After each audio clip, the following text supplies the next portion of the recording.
Hey, my name's Shawnshawn. I sell art on Shawnshawn.co. Today we're going to review The Menu. So this is a really interesting film. It's these elite guests get invited to this really exclusive menu on a exclusive restaurant on an island. So you have to fly there, take a boat there.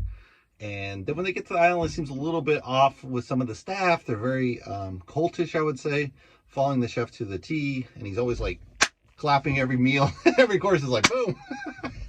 And then as they go along, they start noticing things, and they notice they're there for, to the mortal end. So I'm just wondering if anyone's going to escape, right? So it's a really cool concept of a elite restaurant turned into a horror flick. I really liked it personally because I worked as a cook for 10 years. I was never a chef at that level, like 5-star or that, just average restaurants. But it's really funny how foo-foo people get on food, especially at the elite levels. It gets to this really high artist level, and they have to work crazy hours, like 12-hour shifts all the time, and they really tend to burn out and they get to feel very, I don't know, it's just a very tough role to play. So yeah, the interesting part about the chef and his staff are kind of over being cooks. They're still awesome, but then they kind of like come up with this horrible plan for the final meal of the restaurant. I like the aspect that all the characters are deeply flawed and they belong to the elite, and the elite eating these really high-end merchandise, and there's something phony or off about each one of the characters.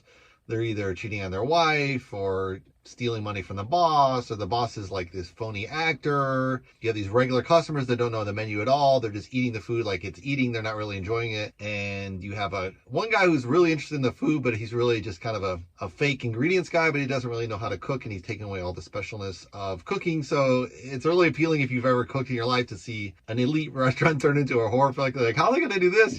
I really like the photography. The photography is great. Obviously, they study carefully how you do food photography, and so they put a lot of that into the film. So you see these zoom shots go from blurry to really close up on the food, so it makes a really big difference on making it feel elite. They would have to do a really good job on the photography and obviously film, so it should be good photography, but you really notice here, I think, especially exceptionally well done on the food shots. And I was just wondering where this plot was going to go, because it's like, how do you make a restaurant into like a horror film? It just seems so strange, right? You're not going to watch it again. It's not really that much of a whodunit per se, but it's a really fun. I like the characters in this. I think they did a really great job. Another thing I thought was interesting is, in a way, it was kind of like Hollywood. In a way, if you think about it, kind of like Hollywood mea culpa, as far as Hollywood was infamous during COVID. It's in a deep blue state, California, obviously, and Hollywood really controls kind of election lobbying. And they were able to lobby that they get all the catering open for all the film industry, but then the restaurants were forced to close. A lot of really great restaurants in LA